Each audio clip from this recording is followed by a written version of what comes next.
Bam! I cut the timer short. Oh, spooky! Are you scared, chat? Hello, everybody. Welcome to Chilliteracy. Happy Wednesday. You are jump scared. Yay, I succeeded in doing the jump scare. You're scared of streamer punctuality, I know. Well, technically I'm 5 minutes over, but you know. Hello, everybody. How long does it take for the raider from Longest John's Gaming to go away on everybody's name? Because currently that is all I see. But yes, hello and welcome everybody. How are we all doing? Thank you very much.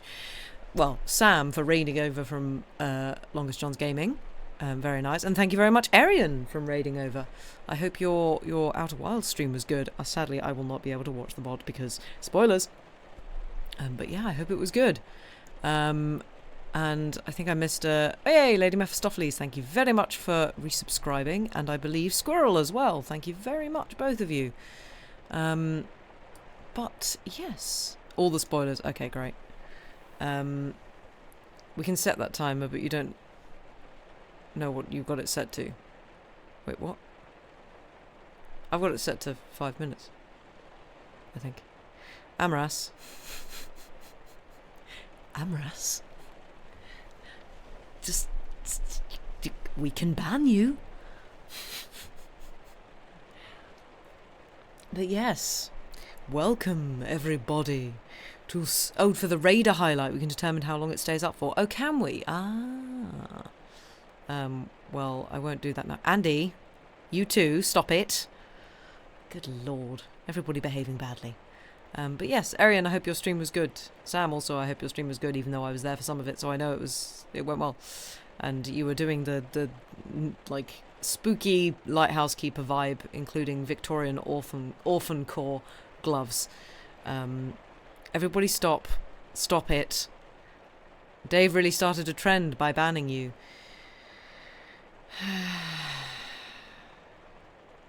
Yes, but yes. Hello, everybody. You think it's a good look? Yeah, I agree. You found the music you were looking for, Arian? Yes, good, marvellous. I am glad you found that. But yes, hello, everybody. I'm not going to say all of your names because we've got more people in than usual because of the raids. Lovely, very nice, very welcome. But yeah, I hope we are all doing well. It is officially spooky season. So all of my intros from now on, although I won't be here next week, sadly, but all of my intros from now on will be something along the, will be hello and welcome or something along those lines, because that seems to be what I do in October. Because we got to get in that spooky mindset. So the Chilliteracy living room has been attacked by many spiders. And the curtains have seen better days. We've got a slightly updated logo. I just added an extra spider, basically. Joey had fun with the curtains and chair too. Yep. Cat went feral. So yeah, we are full into spookums, spooky season. You're not a mod over here. You don't have to set a good example. This is true. But yes, we are, because it's, as I say, spooky season. This is going to be a month of spooky stories. Sam has many, many ghost stories that he still hasn't read. I need to get my collection of short ghost stories up, actually. I don't have as many as he does. Damn. But because it is my turn to read a longer story, best season of the year? It's pretty good. I would argue Christmas is my favourite, but this is also up there. But yes, because it is my turn to read a slightly longer story, I decided that we should read The Turn of the Screw. I mean, it is not much of a longer story than a short story. It's still a fairly short story, but yes, hopefully this will just last me for October. That is what I hope. Because Sam, I know, has at least one book that also fits within the sort of spooky season, and we frankly just sort of drag it on into November as well. And yeah, it would be cool if he gets to start that as well before Christmas descends upon us all. But yes, because I'm shorter, so it's only fair I have fewer short stories. Thanks, Harpers. But yeah, The Turn of the Screw is one of those. I feel like it's, it's classic ghost story that a lot of people have heard of. Not that but more people have heard of than have read. I myself have never read it, but I know the story very well because it is an opera as well. Benjamin Britten turned it into an opera, which is genuinely just really flippin' spooky. It's creepy, and it's like, you've never heard of it even? Oh, maybe it's a British thing. It's, Henry James. Irish, wasn't he? Henry James? He was an Irish author, wasn't he? Doesn't say. Tell me, are you Irish? I think he was Irish.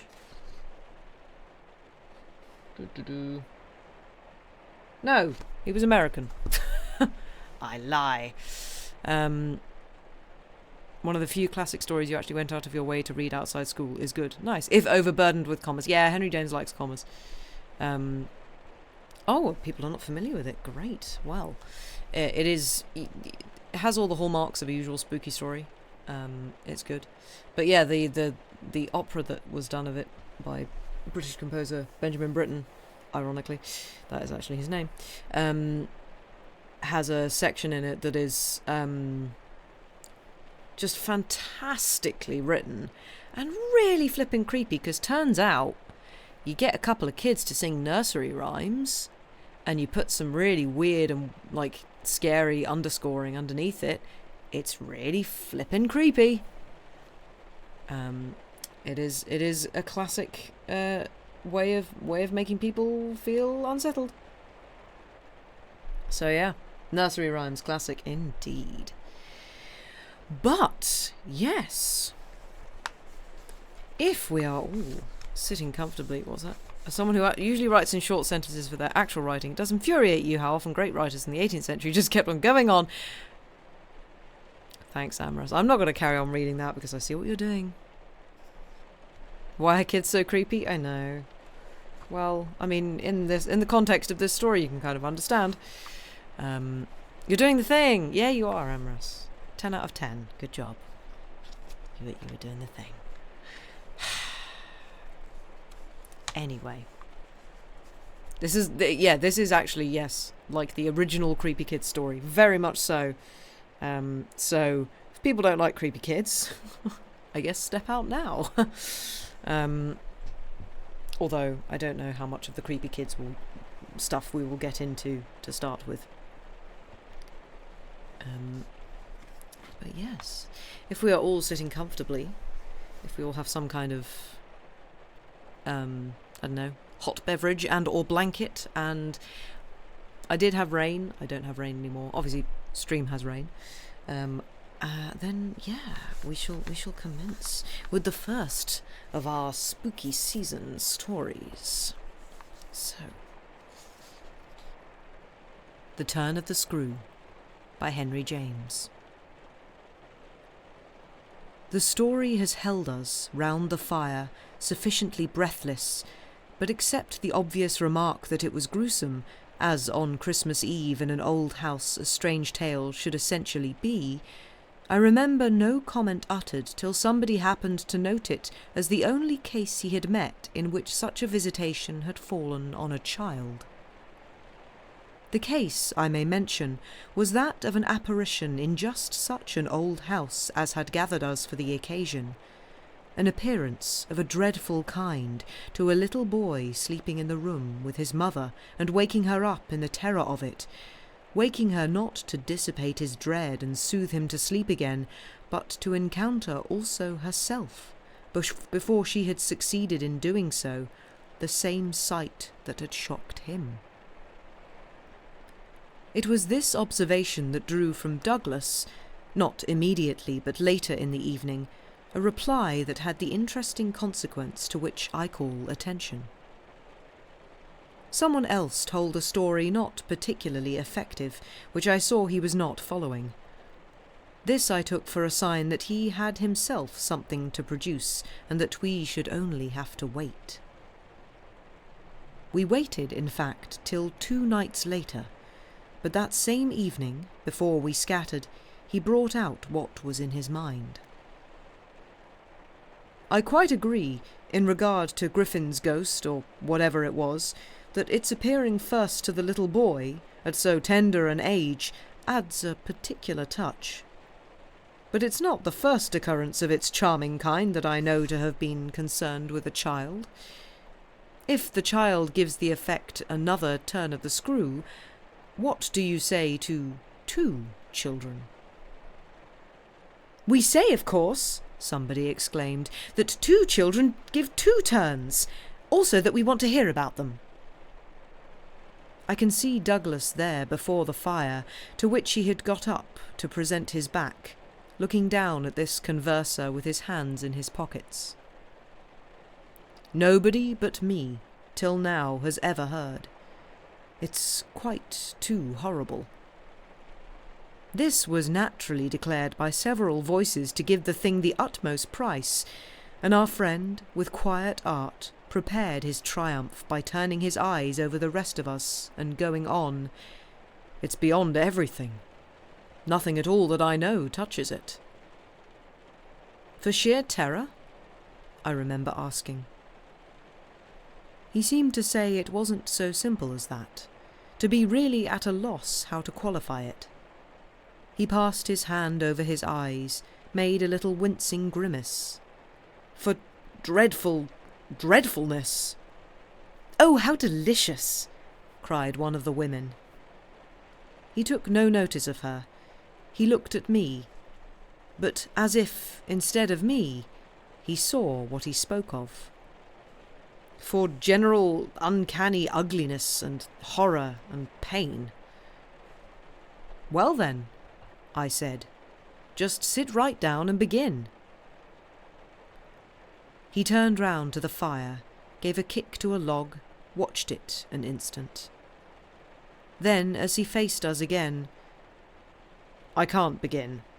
I shall have to send to town." There was a unanimous groan at this, and much reproach, after which, in his preoccupied way, he explained. "The story's written. It's in a locked drawer. It has not been out for years. I could write to my man and enclose the key. He could send down the packet as he finds it." It was to me in particular that he appeared to propound this, appeared almost to appeal for aid, not to hesitate. He had broken a thickness of ice, the formation of many a winter, had had his reasons for a long silence. The others resented postponement, but it was just his scruples that charmed me. I adjured him to write by the first post and to agree with us for an early hearing. Then I asked him if the experience in question had been his own. To this his answer was prompt. "Oh, thank God, no." "And is the record yours? You took the thing down?" "Nothing but the impression. I took that here." He tapped his heart. "I've never lost it." "Then your manuscript is in old faded ink and in the most beautiful hand." He hung fire again. "A woman's. She has been dead these 20 years. She sent me the pages in question before she died." They were all listening now, and of course there was somebody to be arch, or at any rate to draw the inference. But if he put the inference by without a smile, it was also without irritation. "She was a most charming person, but she was 10 years older than I. She was my sister's governess," he quietly said. "She was the most agreeable woman I've ever known in her position. She would have been worthy of any whatever. It was long ago, and this episode was long before. I was at Trinity, and I found her at home on my coming down the second summer. I was much there that year. It was a beautiful one. and we had, in her off hours, some strolls and talks in the garden, talks in which she struck me as awfully clever and nice. Oh yes, don't grin. I liked her extremely, and am glad to this day to think she liked me too. If she hadn't, she wouldn't have told me. She had never told anyone. It wasn't simply that she said so, but that I knew she hadn't. I was sure. I could see. You'll easily judge why when you hear. Because the thing had been such a scare? He continued to fix me. You'll easily judge, he repeated. You will. I fixed him too. I see. She was in love. He laughed for the first time. You are acute. Yes, she was in love. That is, she had been. That came out. She couldn't tell her story without its coming out. I saw it, and she saw I saw it, but neither of us spoke of it. I remember the time and the place, the corner of the lawn, the shade of the great beeches, and the long, hot summer afternoon. It wasn't a scene for a shudder, but, oh. He quitted the fire and dropped back into his chair. You'll receive the packet Thursday morning? I said. Probably not till the second post. Well then, after dinner. You'll all meet me here? He looked us round again. Isn't anybody going? It was almost the tone of hope. Everybody will stay. I will, and I will, cried the ladies whose departure had been fixed. Mrs. Griffin, however, expressed the need for a little more light. Who was it she was in love with? The story will tell, I took upon myself to reply. Oh, I can't wait for the story. The story won't tell, said Douglas, not in any literal, vulgar way. More's the pity, then. That's the only way I ever understand. Won't you tell, Douglas? Somebody else inquired. He sprang to his feet again. Yes, tomorrow. Now I must go to bed. Good night. And, quickly catching up a candlestick, he left us slightly bewildered. From our end of the great brown hall we heard his step on the stair, whereupon Mrs. Griffin spoke. Well, if I don't know who she was in love with, I know who he was. She was 10 years older, said her husband. Raison de plus at that age, but it's rather nice, his long reticence. 40 years, Griffin put in. With this outbreak at last. The outbreak, I returned, will make a tremendous occasion of Thursday night. And everyone so agreed with me that in the light of it we lost all attention for anything else. The last story, however incomplete and like the mere opening of a serial, had been told. We handshook and candle stuck, as somebody said, and went to bed. I knew the next day that a letter containing the key had, by the first post, gone off to his London apartments. But in spite of, or perhaps just on account of, the eventual diffusion of this knowledge, we quite let him alone till after dinner, till such an hour of the evening, in fact, as might best accord with the kind of emotion on which our hopes were fixed. Then he became as communicative as we could desire, and indeed gave us his best reason for being so. We had it from him again before the fire in the hall, as we had had our mild wonders of the previous night. It appeared that the narrative he had promised to read us really required for a proper intelligence a few words of prologue. Let me say here distinctly, to have done with it, that this narrative, from an exact transcript of my own made much later, is what I shall presently give. Poor Douglas, before his death, when it was in sight, committed to me the manuscript that reached him on the 3rd of these days, and that, on the same spot, with immense effect, he began to read to our hushed little circle on the night of the 4th. The departing ladies who had said they would stay didn't, of course, thank heaven, stay. They departed in consequence of arrangements made, in a rage of curiosity, as they professed, produced by the touches with which he had already worked us up. But that only made his little final auditory more compact and select, kept it round the hearth subject to a common thrill. The first of these touches conveyed that the written statement took up the date at a point after it had in a manner begun.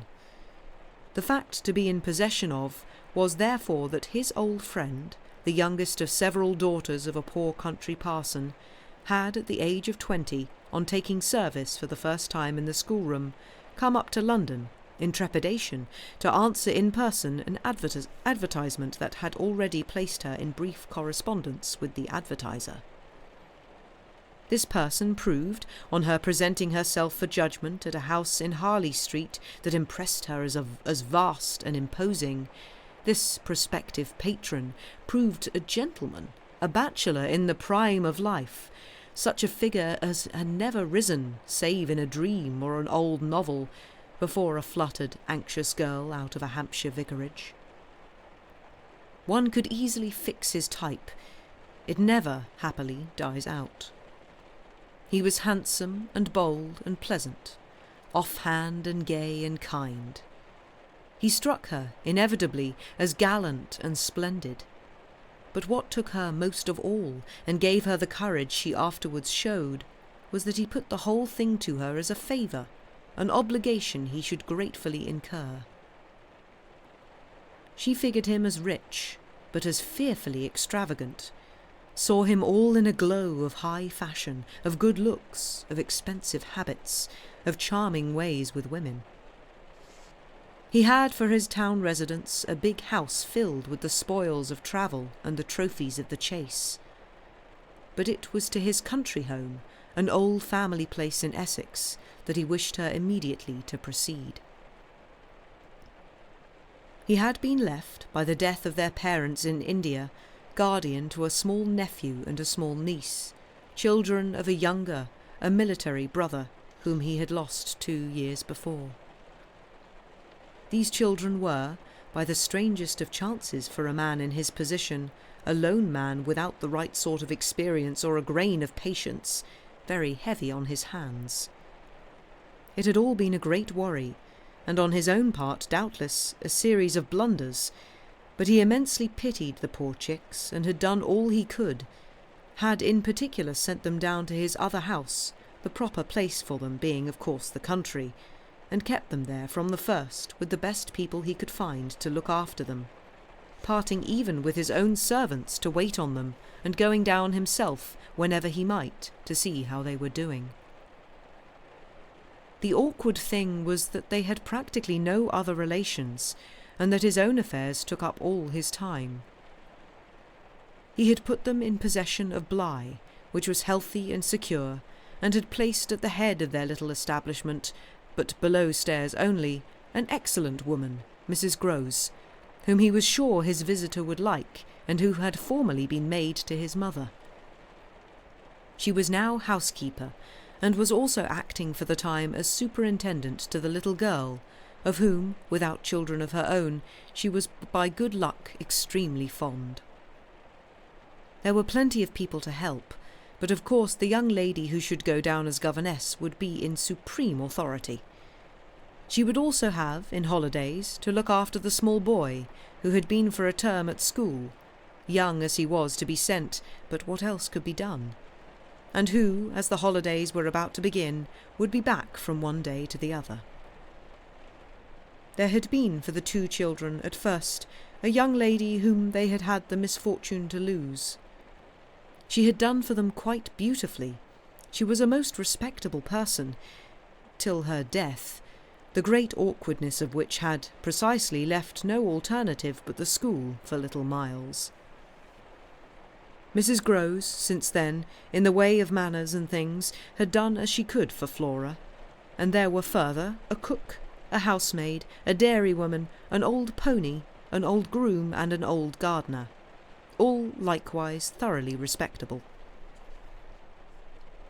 So far had Douglas presented his picture when someone put a question. "And what did the former governess die of so much respectability?" Our friend's answer was prompt.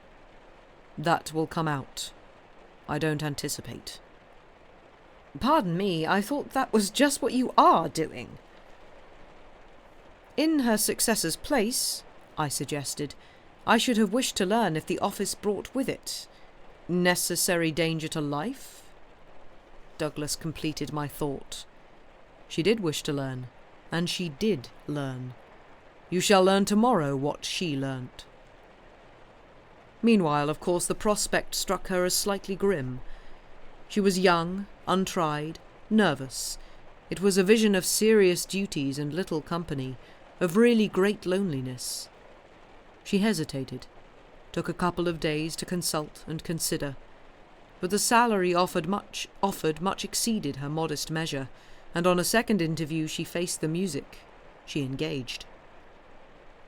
And Douglas, with this, made a pause that, for the benefit of the company, moved me to throw in, "The moral of which was, of course, the seduction exercised by the splendid young man.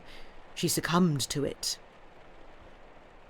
He got up, and, as he had done the night before, went to the fire, gave a stir to a log with his foot, then stood a moment with his back to us. She saw him only twice. "Yes, but that's just the beauty of her passion." A little to my surprise on this, Douglas turned round to me. "It was the beauty of it. There were others," he went on, "who hadn't succumbed. He told her frankly all his difficulty, that for several applicants the conditions had been prohibitive. They were somehow simply afraid." It sounded dull. It sounded strange, and all the more so because of his main condition. Which was? That she should never trouble him, but never, neither appeal nor complain nor write about anything, only meet all questions herself, receive all moneys from his solicitor, take the whole thing over, and let him alone. She promised to do this, and she mentioned to me that when, for a moment, disburdened, delighted, he held her hand, thanking her for the sacrifice, she already felt rewarded. "But was that all her reward?" one of the ladies asked. "She never saw him again." "Oh," said the lady, which, as our friend immediately again left us, was the only other word of importance contributed to the subject till, the next night, by the corner of the hearth, in the best chair, he opened the faded red cover of a thin, old-fashioned, gilt-edged album. The whole thing took indeed more nights than one, but on the first occasion the same lady put another question. "What's your title?" "I haven't one." "Oh, I have," I said. But Douglas, without heeding me, had begun to read with a fine clearness that was like a rendering to the ear of the beauty of his author's hand.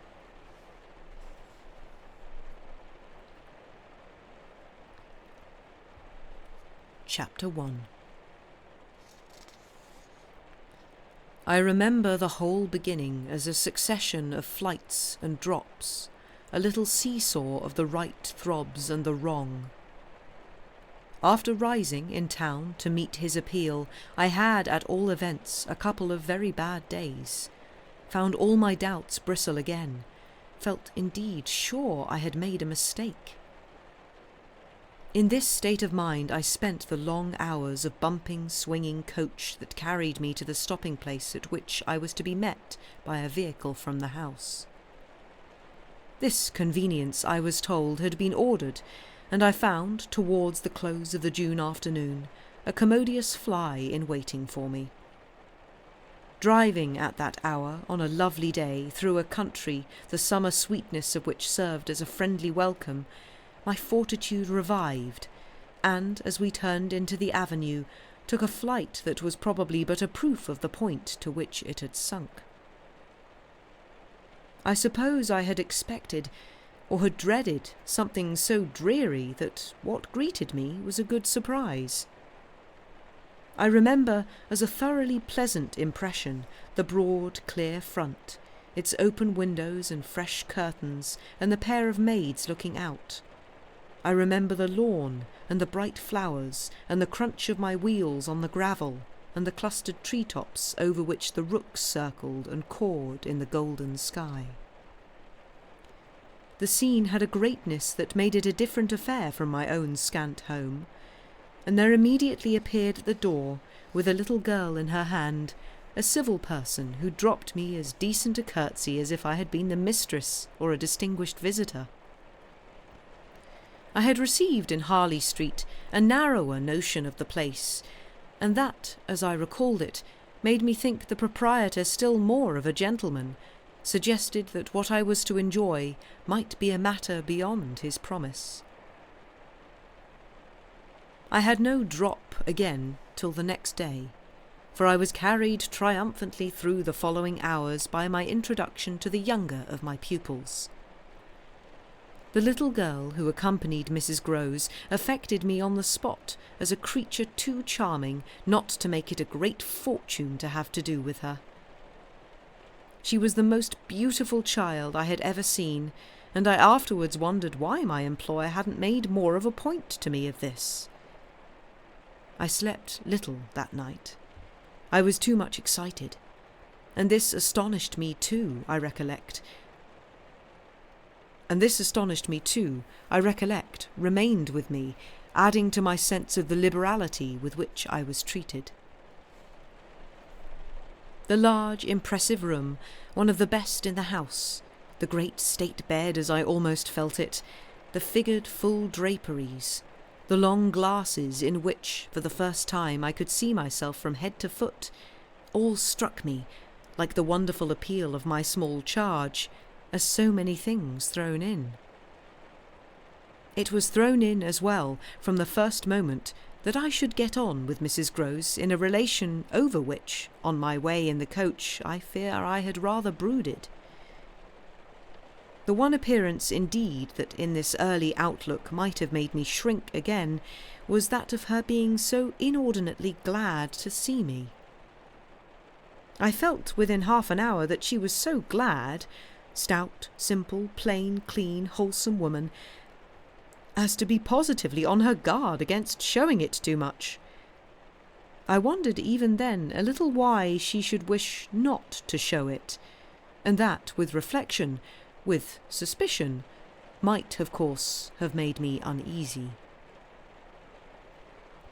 But it was a comfort that there could be no uneasiness in a connection with anything so beatific as the radiant image of my little girl, the vision of whose angelic beauty had probably more than anything else to do with the restlessness that, before morning, made me several times rise and wander about my room to take in the whole picture and prospect, to watch from my open window the faint summer dawn, to look at such stretches of the rest of the house as I could catch, and to listen, while in the fading dusk the first birds began to twitter, for the possible recurrence of a sound or two, less natural and not without but within, that I had fancied I heard. There had been a moment when I believed I recognised, faint and far, the cry of a child. There had been another when I found myself just consciously starting, as at the passage, before my door, of a light footstep.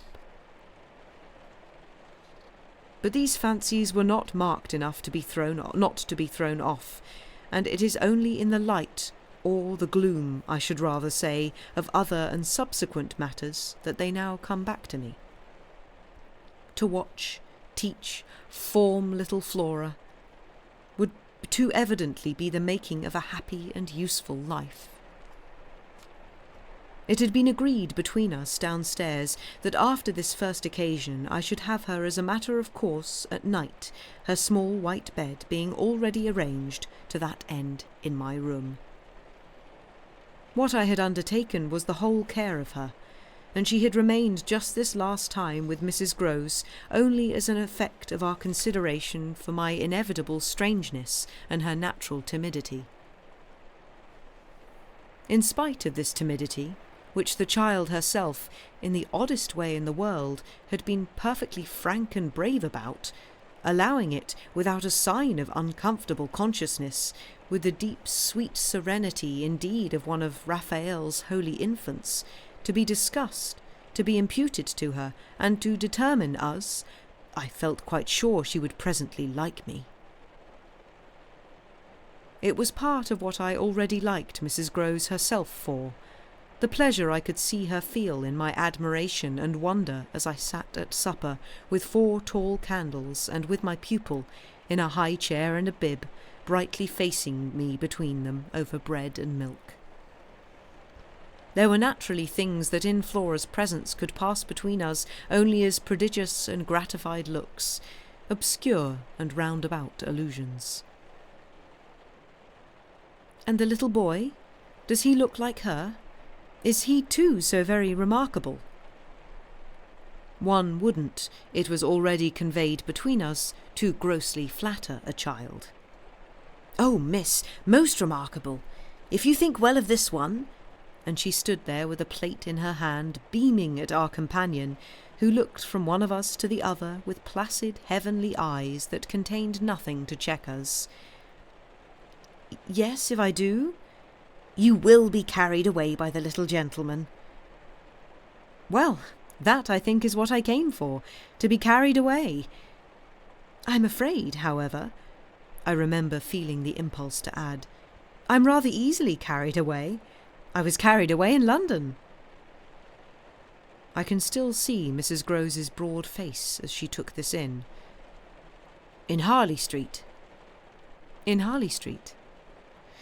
"Well, miss, you're not the first, and you won't be the last." "Oh, I've no pretensions," I could laugh, "to being the only one. My other pupil, at any rate, as I understand, comes back tomorrow?" "Not tomorrow, Friday, miss. He arrives as you did by the coach, under care of the guard, and is to be met by the same carriage." I forthwith wanted to know if the proper as well as the pleasant and friendly thing wouldn't therefore be that on the arrival of the public conveyance I should await him with his little sister, a proposition to which Mrs. Grose assented so heartily that I somehow took her manner as a kind of comforting pledge, never falsified, thank heaven, that we should on every question be quite at one. Oh, she was glad I was there. What I felt the next day was, I suppose, nothing that could be fairly called a reaction from the cheer of my arrival. It was probably at the most only a slight oppression produced by a fuller measure of the scale as I walked round them, gazed up at them, took them in, of my new circumstances. They had, as it were, an extent and mass for which I had not been prepared, and in the presence of which I found myself, freshly, a little scared, not less than a little proud. Regular lessons, in this agitation, certainly suffered some wrong. I reflected that my first duty was, by the gentlest arts I could contrive, to win the child into the sense of knowing me. I spent the day with her out of doors. I arranged with her, to her great satisfaction, that it should be she only, who might show me the place. She showed it step by step, and room by room, and secret by secret, with droll, delightful, childish talk about it, and with the result, in half an hour, of our becoming tremendous friends. Young as she was, I was struck, throughout our little tour, with her confidence and courage, with the way, in empty chambers and dull corridors, on crooked staircases that made me pause, and even on the summit of an old maculated square tower that made me dizzy, her morning music, her disposition to tell me so many more things than she asked, rang out and led me on.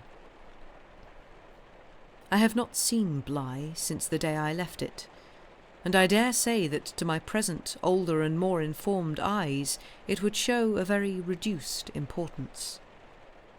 But as my little conductress, with her hair of gold and her frock of blue, danced before me round corners and pattered down passages, I had the view of a castle of romance inhabited by a rosy sprite, such a place as would somehow, for diversion of the young idea, take all colour out of storybooks and fairy tales.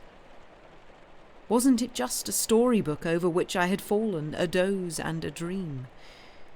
No, it was a big, ugly, antique but convenient house, embodying a few features of a building still older, half displaced and half utilised, in which I had the fancy of our being almost as lost as a handful of passengers in a great drifting ship. Well, I was strangely at the helm.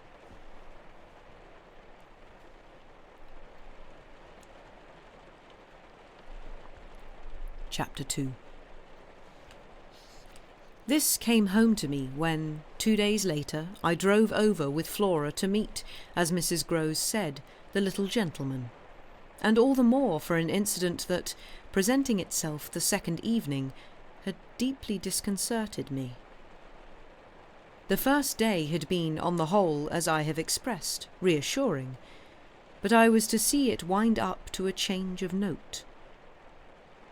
The post-bag that evening, it came late, contained a letter for me which, however, in the hand of my employer, I found to be composed but of a few words enclosing another addressed to himself, with a seal still unbroken. "This, I recognise, is from the headmaster, and the headmaster's an awful bore. Read him, please, deal with him, but mind you don't report. Not a word. I'm off." I broke the seal with a great effort, so great a one that I was a long time coming to it, took the unopened missive at last up to my room, and only attacked it just before going to bed. I had better have let it wait till morning, for it gave me a second sleepless night. With no counsel to take, the next day...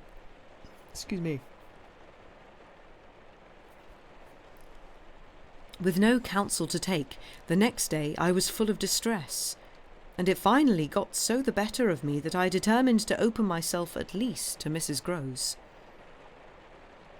"What does it mean? The child's dismissed his school."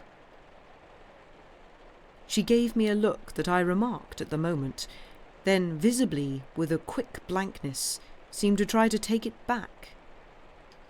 "But aren't they all?" "Sent home, yes, but only for the holidays. Miles may never go back at all." Consciously under my attention, she reddened. "They won't take him?" "They absolutely decline." At this she raised her eyes, which she had turned from me. I saw them fill with good tears. "What has he done?" I cast about. Then I judged best simply to hand her my document, which, however, had the effect of making her, without taking it, simply put her hands behind her. She shook her head sadly. "Such things are not for me, miss." My counsellor couldn't read. I winced at my mistake, which I attenuated as I could, and opened the letter again to repeat it to her. Then, faltering in the act and folding it up once more, I put it back in my pocket. "Is it really bad?" The tears were still in her eyes. "Do the gentlemen say so?" "They go into no particulars. They simply express their regret that it should be impossible to keep him. That can have but one meaning." Mrs. Grose listened with dumb emotion.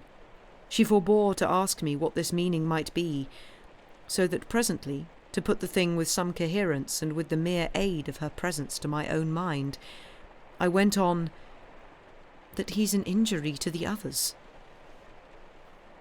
At this, with one of the quick turns of simple folk, she suddenly flamed up. "Master Miles? Him an injury?" There was such a flood of good faith in it that, though I had not yet seen the child, my very fears made me jump to the absurdity of the idea. I found myself, to meet my friend the better, offering it on the spot, sarcastically, to his poor little innocent mates. "It's too dreadful," cried Mrs. Grose, "to say such cruel things. Why, he's scarce 10 years old." Yes, it would be incredible. She was evidently grateful for such a profession. "See him, miss, first, then believe it."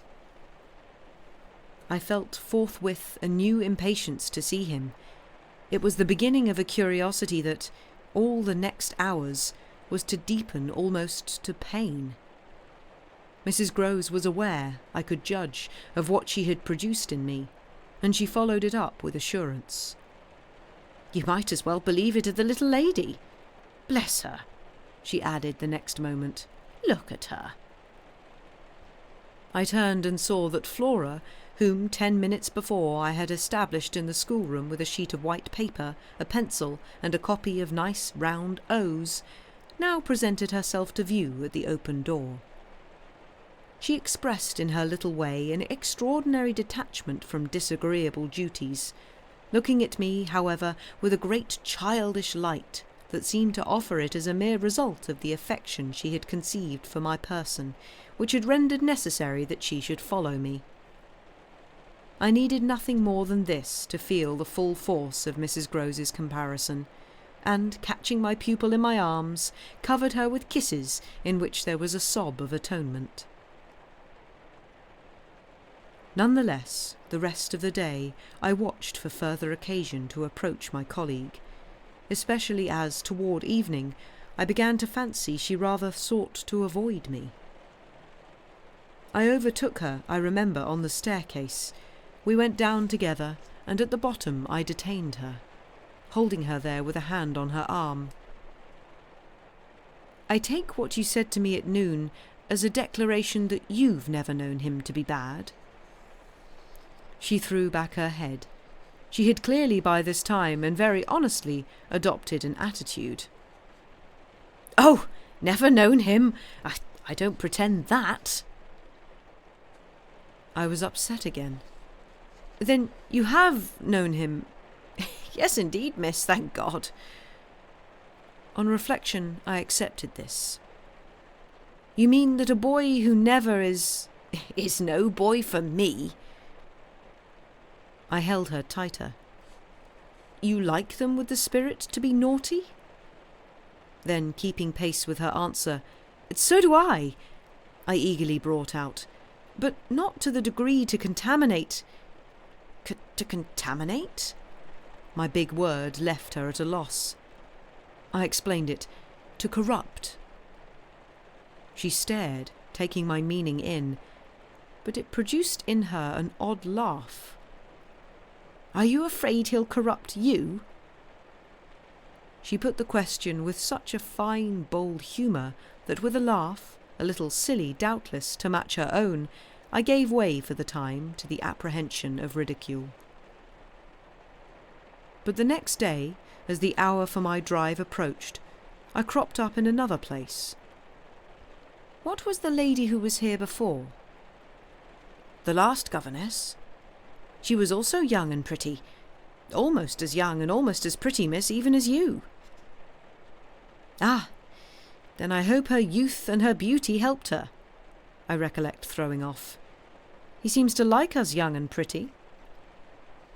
"Oh, he did," Mrs. Grose assented. "It was the way he liked everyone."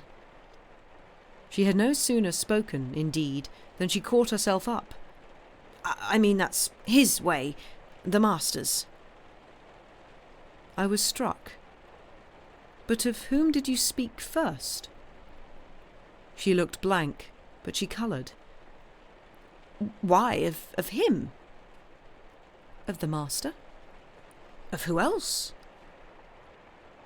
There was so obviously no one else that the next moment I had lost my impression of her having accidentally said more than she meant, and I merely asked what I wanted to know.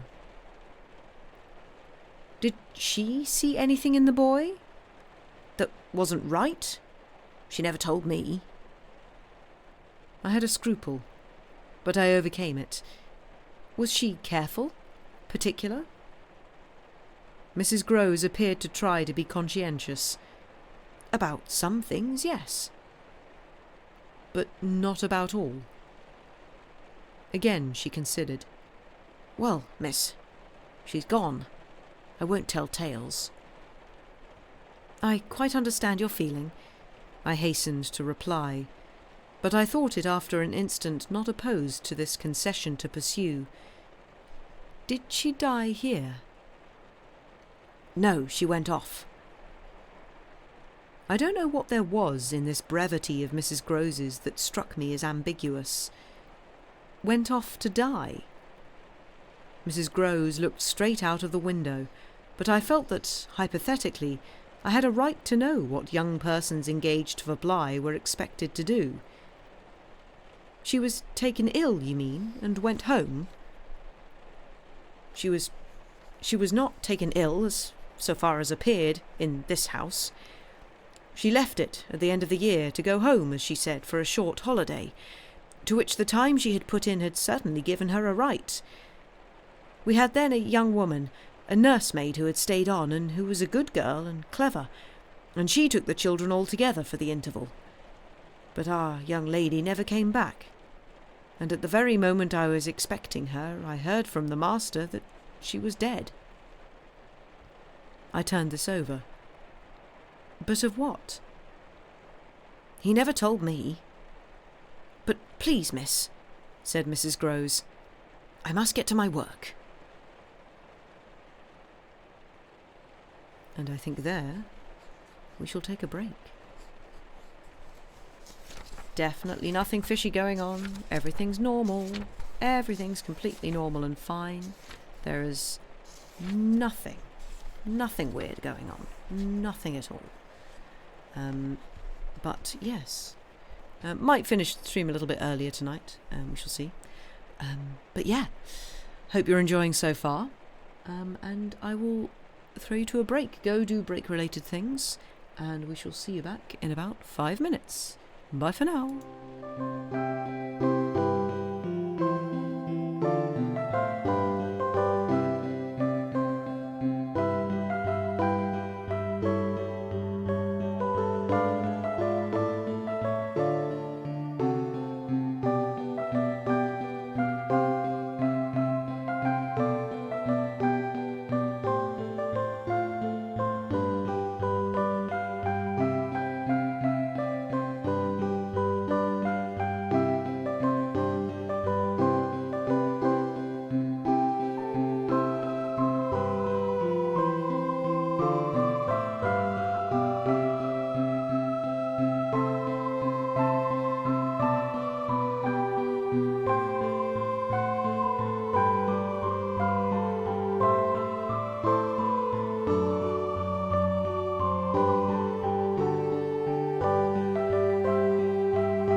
Welcome back, everybody. I hope we have had a good break, and that we're all doing well. I realise I didn't get a chance to thank Twopenny Raven for the sub, so thank you, Twopenny Raven, for the sub. And I know you've already gone to bed, but if you're watching the VOD, thank you for the sub. Ah, Arian, scary bits. Oh, very kind of you. Thank you very much indeed. That is an excellent emote. That's such a good emote. Where's it from? Is it just like one of the Twitch ones, or is it? That's fun. I like that. We need more horror-based emotes, I feel. But thank you very much. Very generous of you. It's just one of the Twitch ones, is it? Ah, cool. And yes, Umaka, I hope that goes well. I hope you get more info, frankly. But yeah.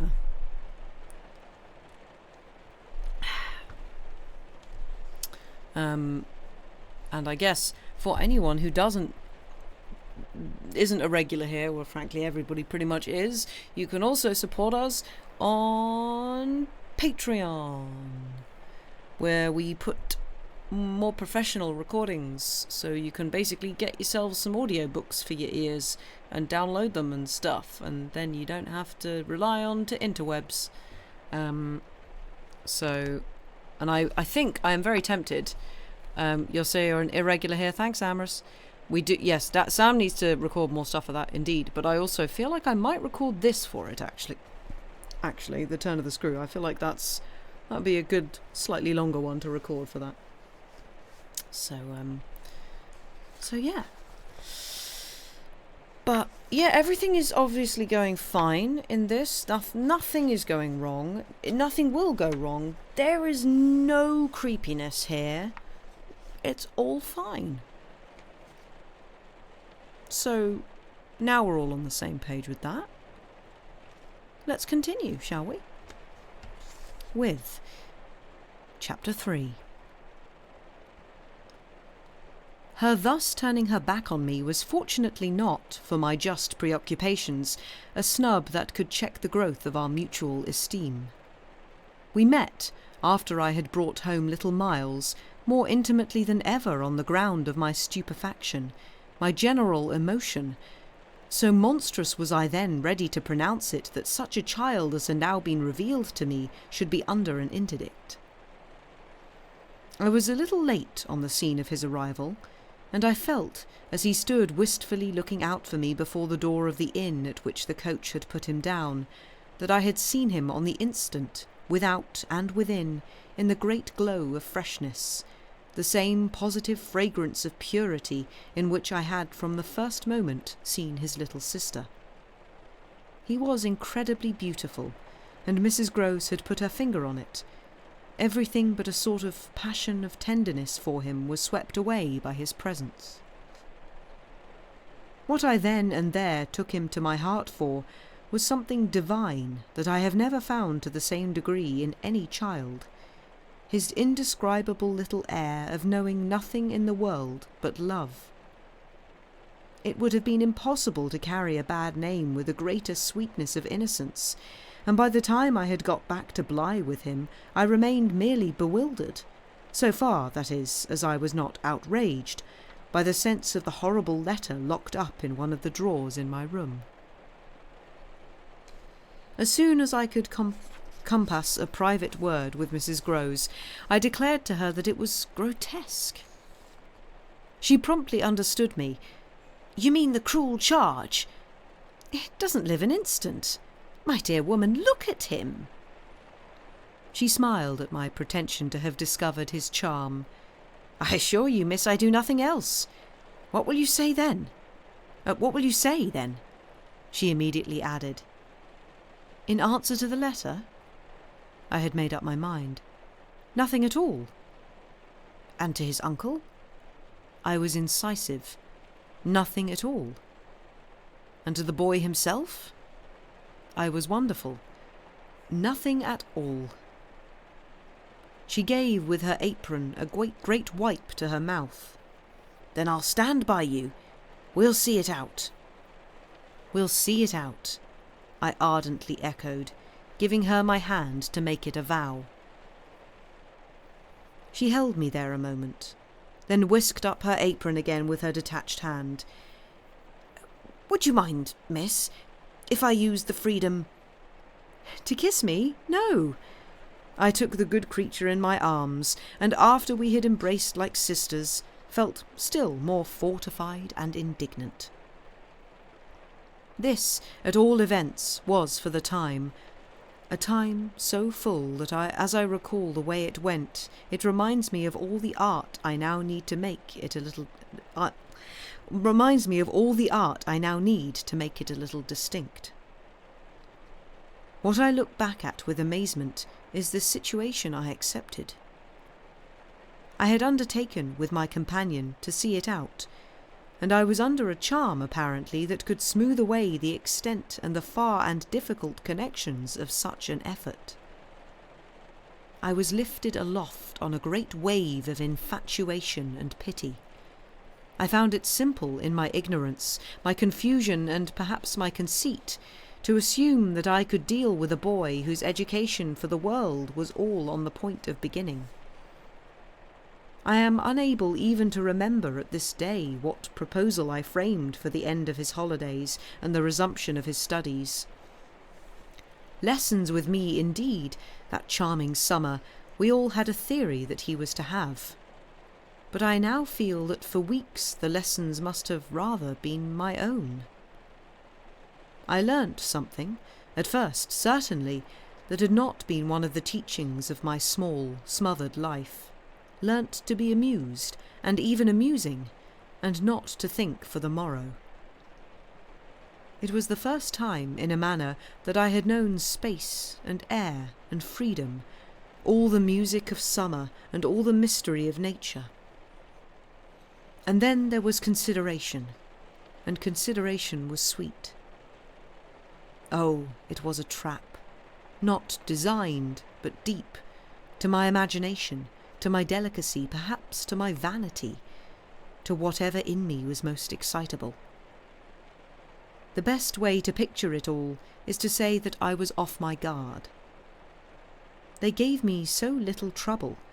They were of a gentleness so extraordinary. I used to speculate, but even this with a dim disconnectedness, as to how the rough future, for all futures are rough, would handle them and might bruise them. They had the bloom of health and happiness, and yet, as if I had been in charge of a pair of little grandees, of princes of the blood, for whom everything, to be right, would have to be fenced about and ordered and arranged, the only form that in my fancy the after years could take for them was that of a romantic, a really royal extension of the garden and the park. It may be, of course, above all what suddenly broke into this, gives the previous time a charm of stillness, that hush in which something gathers or crouches. The change was actually like the spring of a beast. In the first weeks, the days were long. They often, at their finest, gave me what I used to call my own hour, the hour when, for my pupils, tea-time and bedtime having come and gone, I had, before my final retirement, a small interval alone. Much as I liked my companions, this hour was the thing in the day I liked most, and I liked it best of all when, as the light faded, or rather, I should say, the day lingered and the last calls of the last birds sounded in a flushed sky from the old trees, I could take a turn into the grounds and enjoy, almost with a sense of property that amused and flattered me, the beauty and dignity of the place. It was a pleasure at these moments to feel myself tranquil and justified, doubtless perhaps also to reflect that by my discretion, my quiet good sense and general high propriety, I was giving pleasure, if he ever thought of it, to the person to whose pressure I had yielded. What I was doing was what he had earnestly hoped and directly asked of me, and that I could, after all, do it, proved even a greater joy than I had expected. I dare say I fancied myself, in short, a remarkable young woman, and took comfort in the faith that this would more publicly appear. Well, I needed to be remarkable to offer a front to the remarkable things that presently gave their first sign. It was plump one afternoon in the middle of my very hour. The children were tucked away and I had come out for my stroll. One of the thoughts that, as I don't in the least shrink now from noting, used to be with me in these wanderings was that it would be as charming as a charming story suddenly to meet someone. Someone would appear there at the turn of a path and would stand before me and smile and approve. I didn't ask more than that.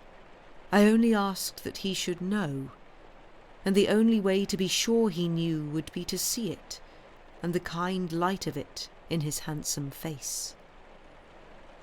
That was exactly present to me, by which I mean the face was, when, on the first of these occasions, at the end of a long June day, I stopped short on emerging from one of the plantations and coming into view of the house.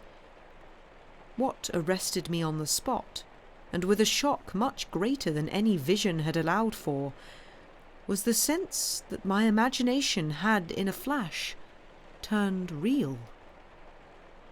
He did stand there, but high up, beyond the lawn and at the very top of the tower to which, on that first morning, little Flora had conducted me. This tower was one of a pair, square, incongruous, crenellated structures, that were distinguished for some reason, though I could see little difference, as the new and the old.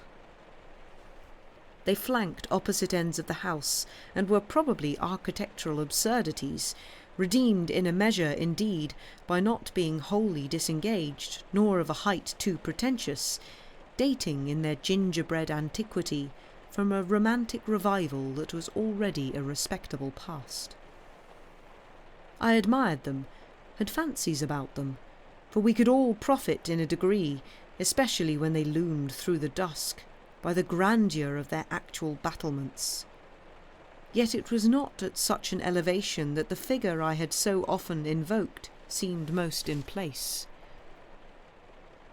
It produced in me, this figure, in the clear twilight, I remember, two distinct gasps of emotion, which were, sharply, the shock of my first and that of my second surprise.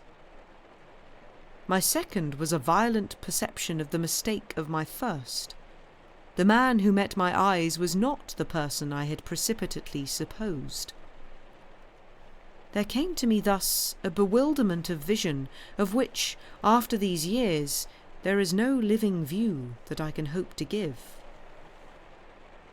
An unknown man in a lonely place is a permitted object of fear to a young woman privately bred, and the figure that faced me was, a few more seconds assured me, as little anyone else I knew as it was the image that had been in my mind. I had not seen it in Harley Street. I had not seen it anywhere. The place, moreover, in the strangest way in the world, had on the instant and by the very fact of its appearance become a solitude. To me, at least, making my statement here with a deliberation with which I have never made it, the whole feeling of the moment returns. It was as if, while I took in what I did take in, all the rest of the scene had been stricken with death. I can hear again, as I write, the intense hush in which the sounds of the evening dropped. The rooks stopped cawing in the golden sky, and the friendly hour lost for the unspeakable minute all its voice. But there was no other change in nature, unless indeed it were a change that I saw with a stranger sharpness. The gold was still in the sky, the clearness in the air, and the man who looked at me over the battlements was as definite as a picture in a frame. That's how I thought, with extraordinary quickness, of each person he might have been, and that he wasn't. We were confronted across our distance quite long enough for me to ask myself with intensity who then he was, and to feel, as an effect of my inability to say, a wonder that in a few seconds more became intense. The great question, or one of these, is afterwards, I know, with regard to certain matters, the question of how long they have lasted. Well, this matter of mine, think what you will of it, lasted while I caught at a dozen possibilities, none of which made a difference for the better, that I could see, in their having been in the house, and for how long, above all, a person of whom I was in ignorance. It lasted while I just bridled a little with the sense of how my office seemed to require that there should be no such ignorance and no such person. It lasted while this visitant, at all events, and there was a touch of the strange freedom, as I remember, in the sign of familiarity of his wearing no hat, seemed to fix me from his position with just the question, just the scrutiny through the fading light, that his own presence provoked. We were too far apart to call to each other, but there was a moment at which, at shorter range, some challenge between us, breaking the hush, would have been the right result of our straight mutual stare. He was in one of the angles, the one away from the house, very erect as it struck me, and with both hands on the ledge. So I saw him as I see the letters I form on this page. Then, exactly after a minute, as if to add to the spectacle, he slowly changed his place, passed, looking at me hard all the while, to the opposite corner of the platform. Yes, it was intense to me that during this transit he never took his eyes from me, and I can see at this moment the way his hand, as he went, moved from one of the crenellations to the next. He stopped at the other corner, but less long, and even as he turned away, still markedly fixed me. He turned away. That was all I knew.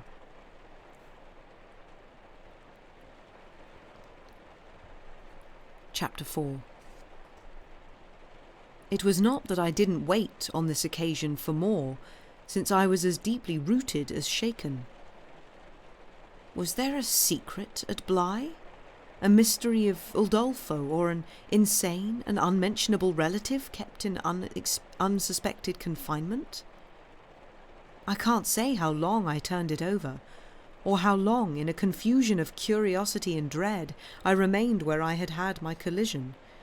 I only recall that when I re-entered the house, darkness had quite closed in. Agitation in the interval certainly had held me and driven me, for I must, in circling about the place, have walked 3 miles. But I was to be later on so much more overwhelmed that this mere dawn of alarm was a comparatively human chill. The most singular part of it, in fact, singular as the rest had been, was the part I became, in the hall, aware of in meeting Mrs. Grose. This picture comes back to me in the general train, the impression, as I received it on my return, of the wide white-panelled space, bright in the lamplight and with its portraits and red carpets, and of the good surprised look of my friend, which immediately told me she had missed me. It came to me straight away, under her contact, that with plain heartiness, mere relieved anxiety at my appearance, she knew nothing whatever that could bear upon the incident I had there ready for her. I had not suspected in advance that her comfortable face would pull me up, and I somehow measured the importance of what I had seen by my thus finding myself hesitate to mention it. Scarce anything in the whole history seems to me as so odd as this fact that my real beginning of fear was one, as I may say, with the instinct of sparing my companion. On the spot, accordingly, in the pleasant hall and with her eyes on me, I, for a reason that I couldn't then have phrased, achieved an inward revolution, offered a vague pretext for my lateness, and, with the idea of the beauty of the night and of the heavy dew and wet feet, went as soon as possible to my room. Here it was another affair. Here, for many days after, it was a queer affair enough. There were hours, from day to day, or at least there were moments, snatched even from clear duties, when I had to shut myself up to think. It wasn't so much yet that I was more nervous than I could bear to be, as that I was remarkably afraid of becoming so. For the truth I had now to turn over was simply and clearly the truth that I could arrive at no account whatever of the visitor with whom I had been so inexplicably and yet, as it seemed to me, so intimately concerned. It took me little time to see that I might easily sound, without forms of inquiry and without exciting remark, any domestic complication. The shock I had suffered must have sharpened all my senses. I felt sure, at the end of 3 days, and as the result of mere closer attention, that I had not been practised upon by the servants, nor made the object of any game. Of whatever it was that I knew, nothing was known around me. There was but one sane inference. Someone had taken a liberty rather monstrous. That was what, repeatedly, I dipped into my room and locked the door to say to myself. We had been, collectively, subject to an intrusion. Some unscrupulous traveller, curious in old houses, had made his way in unobserved, enjoyed the prospect from the best point of view, and then stolen out as he came. If he had given me such a bold, hard stare, that was but a part of his indiscretion.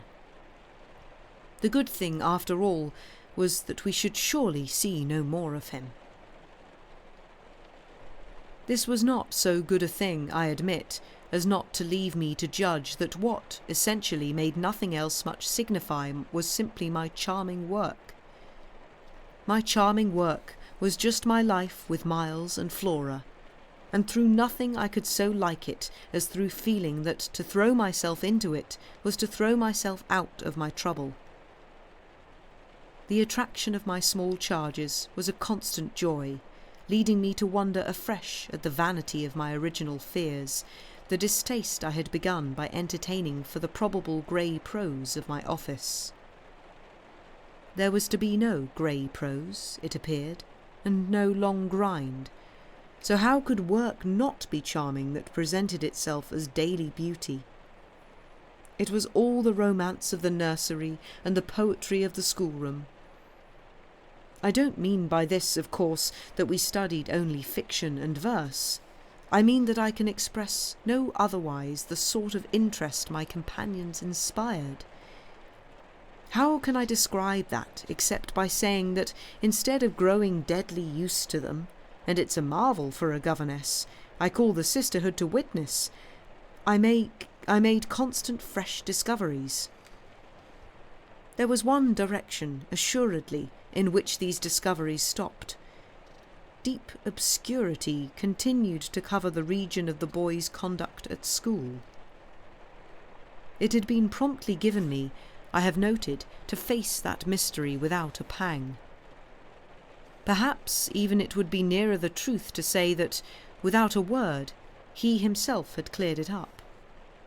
He had made the whole charge absurd. My conclusion bloomed there with a real rose flush of his innocence. He was only too fine and fair for the little horrid unclean school world, and he had paid a price for it.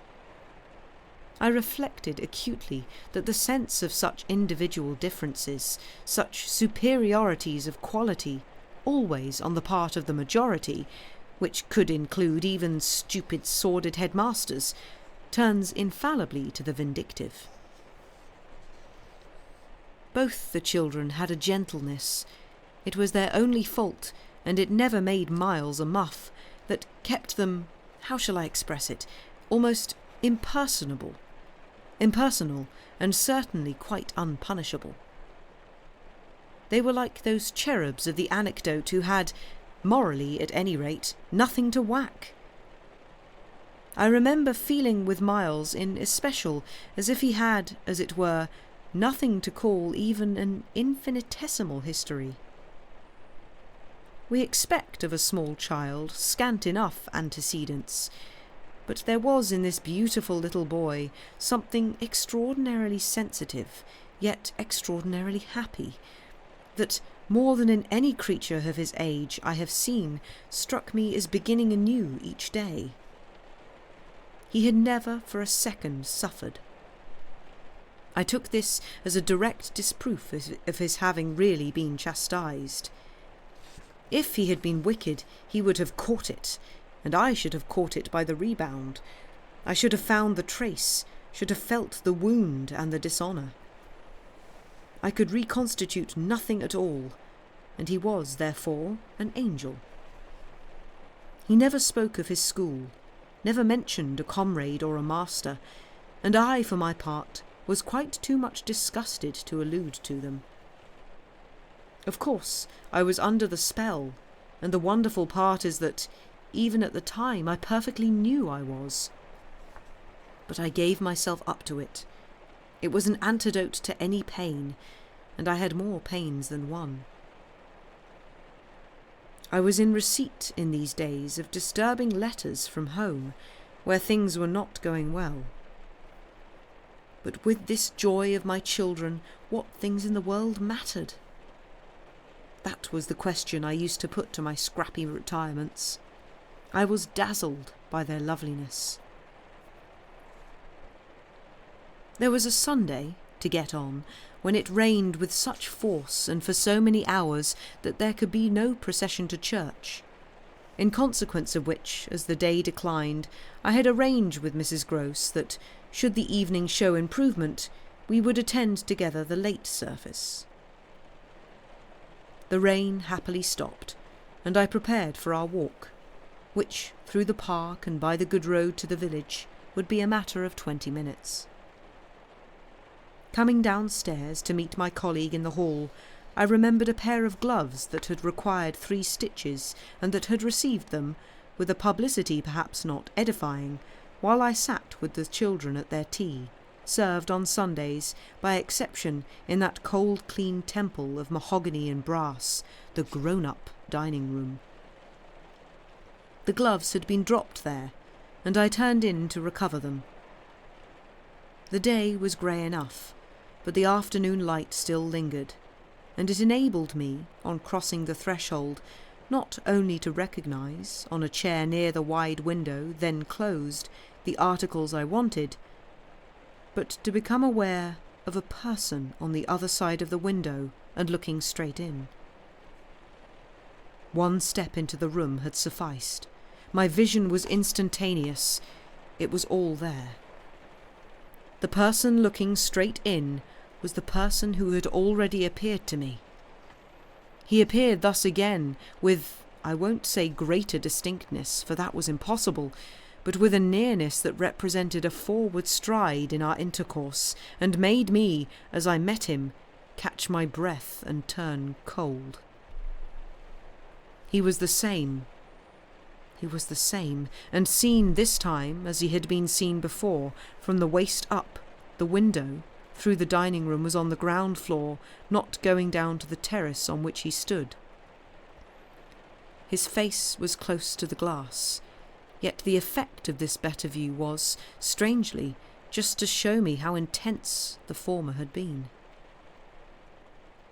He remained but a few seconds, long enough to convince me he also saw and recognised, but it was as if I had been looking at him for years and had known him always.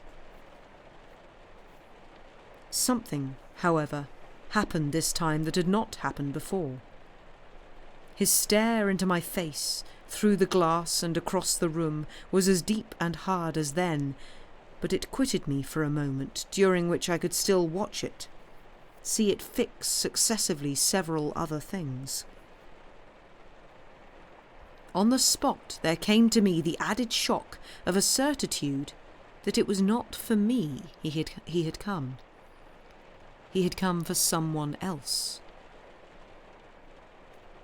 The flash of this knowledge, for it was knowledge in the midst of dread, produced in me the most extraordinary effect, starting, as I stood there, a sudden vibration of duty and courage.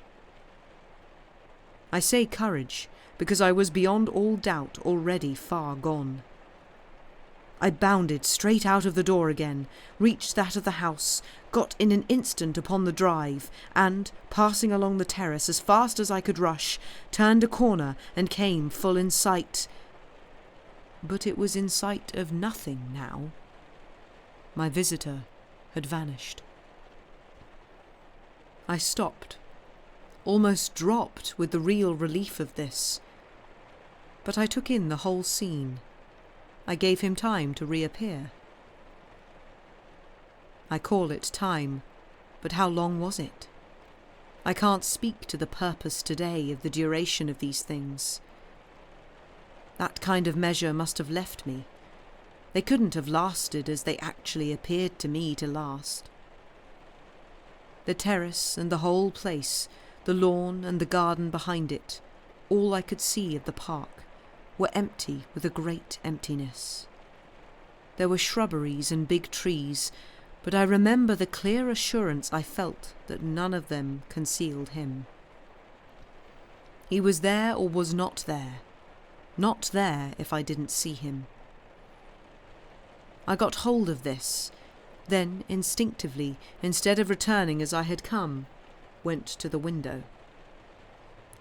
It was confusedly present to me that I ought to place myself where he had stood. I did so.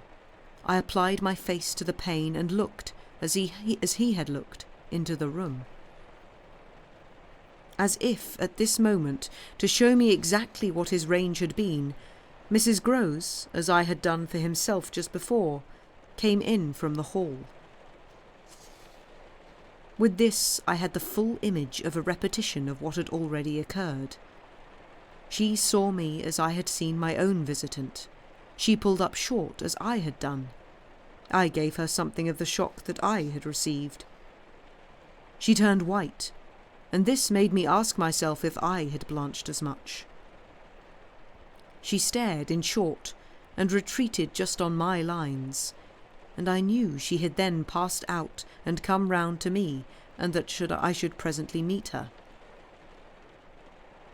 I remained where I was, and while I waited, I thought of more things than one. But there's only one I take space to mention. I wondered why she should be scared.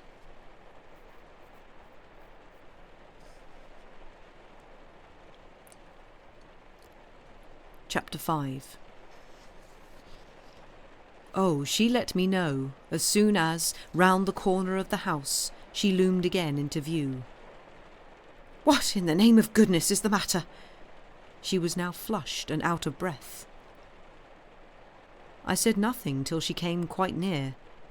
"With me?" I must have made a wonderful face. "Do I show it?" "You're as white as a sheet. You look awful." I considered. I could meet on this, without scruple, any degree of innocence. My need to respect the bloom of Mrs. Grose's had dropped, without a rustle, from my shoulders, and if I wavered for the instant, it was not with what I kept back. I put out my hand to her, and she took it. I held her hard a little, liking to feel her close to me. There was a kind of support in the shy heave of her surprise. "You came for me for church, of course, but I can't go." "Has anything happened?" "Yes. You must know now. Did I look very queer?" "Through this window? Dreadful!" "Well," I said, "I've been frightened." Mrs. Grose's eyes expressed plainly that she had no wish to be, yet also that she knew too well her place not to be ready to share with me any marked inconvenience. Oh, it was quite settled that she must share. "Just what you saw from the dining room a minute ago was the effect of that. What I saw, just before, was much worse." Her hand tightened. What was it? An extraordinary man, looking in. What extraordinary man? I haven't the least idea. Mrs. Groves gazed round us in vain. Then where has he gone? I know still less. Have you seen him before? Yes, once, on the old tower. She could only look at me harder. Do you mean he's a stranger? Oh, very much. Yet you didn't tell me? No, for reasons, but now that you've guessed... Mrs. Groves's round eyes encountered this charge. Ah, I haven't guessed, she said very simply. How can I if you don't imagine? I don't in the very least. You've seen him nowhere but on the tower, and on this spot just now. Mrs. Groves looked round again. What was he doing on the tower? Only standing there and looking down at me. She thought a minute. Was he a gentleman? I found I had no need to think. No. She gazed in deeper wonder. No. Then nobody about the place? Nobody from the village? Nobody. Nobody. I didn't tell you, but I made sure. She breathed a vague relief. This was oddly so much to the good. It only went, indeed, a little way. But if he isn't a gentleman, what is he? He's a horror. A horror? He's... God help me if I know what he is. Mrs. Groves looked round once more. She fixed her eyes on the duskier distance, and then, pulling herself together, turned to me with full inconsequence. It's time we should be at church. Oh, I'm not fit for church. Won't it do you good? It won't do them. I nodded at the house. The children? I can't leave them now. You're afraid? I spoke boldly. I'm afraid of him. Mrs. Groves's large face showed me at this, for the first time, the far-away faint glimmer of a consciousness more acute. I somehow made out in it the delayed dawn of an idea I myself had not given her, and that was as yet quite obscure to me. It comes back to me that I thought instantly of this as something I could get from her, and I felt it to be connected with the desire she presently showed to know more.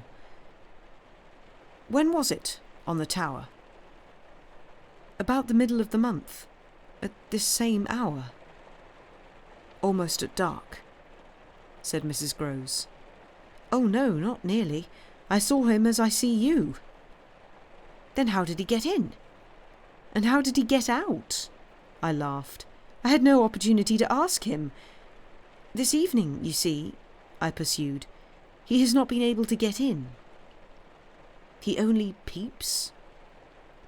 I hope it will be confined to that. She had now let go my hand. She turned away a little. I waited an instant. Then I brought out, Go to church. Goodbye, I must watch. Slowly she faced me again. Do you fear for them? We met in another long look. Don't you? Instead of answering, she came nearer to the window and for a minute applied her face to the glass. You see how he could see? I meanwhile went on. She didn't move. How long was he here? Till I came out. I came to meet him. Mrs. Groves at last turned round, and there was still more in her face. I couldn't have come out.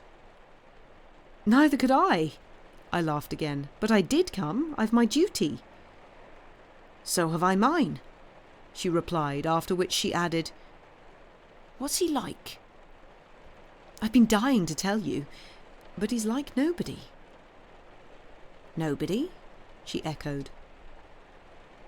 He has no hat. Then, seeing in her face that she already in this, with a deeper dismay, found a touch of picture, I quickly added stroke to stroke. He has red hair, very red, close curling, and a pale face, long in shape, with straight good features and little rather queer whiskers that are as red as his hair. His eyebrows are somehow darker. They look particularly arched, and as if they might move a good deal. His eyes are sharp, strange, awfully, but I only know clearly that they're rather small and very fixed. His mouth's wide and his lips are thin, and except for his little whiskers, he's quite clean-shaven. He gives me a sort of sense of looking like an actor. An actor? It was impossible to resemble one less, at least, than Mrs. Grose at that moment. I've never seen one, but so I suppose them. He's tall, active, erect, I continued, but never a gentleman. My companion's face had blanched as I went on. Her round eyes started, and her mild mouth gaped. A gentleman? She gasped, confounded, stupefied. A gentleman? He? You know him, then? She visibly tried to hold herself. But he is handsome? I saw the way to help her. Remarkably. And dressed in somebody's clothes. They're smart, but they're not his own. She broke into a breathless, affirmative groan. They're the master's. I caught it up. You do know him. She faltered but a second. Quint, she cried. Quint? Peter Quint. His own man, his valet, when he was here. When the master was? Gaping still, but meeting me, she pieced it all together. He never wore his hat, but he did wear, well, there were waistcoats missed. They were both here last year. Then the master went and Quint was alone. I followed, but halting a little. Alone? Alone with us. Then, as from a deeper depth, in charge, she added. And what became of him? She hung fire so long that I was still more mystified. He went too, she brought out at last.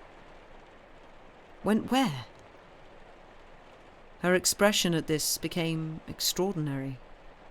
God knows where. He died. Died? I almost shrieked. She seemed fairly to square herself, plant herself more firmly to express the wonder of it. Yes, Mr. Quint's dead.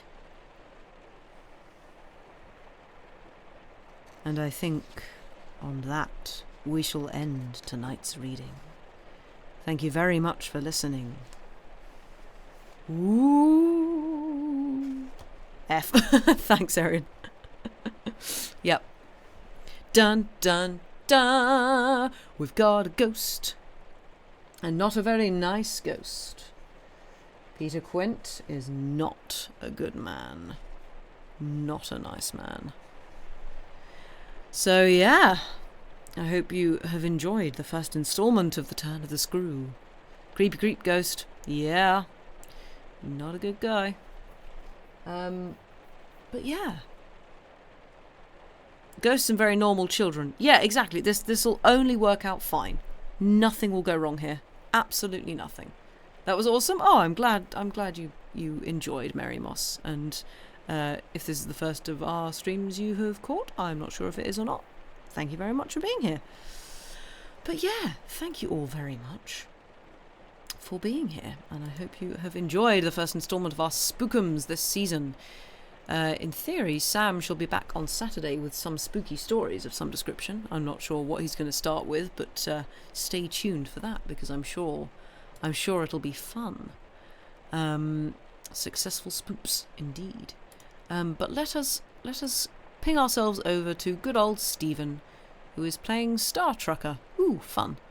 So yeah, I shall raid us on over to him. He's a lovely person, good friend, lovely, chill, comfy chat, good bunch of people. So yeah, I'll send you all over to him, and yeah, we shall be back on Saturday with more spooky stories. There won't be a stream next Wednesday because I'm not around, but Saturday will be spooky.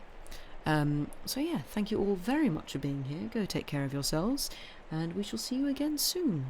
Goodbye.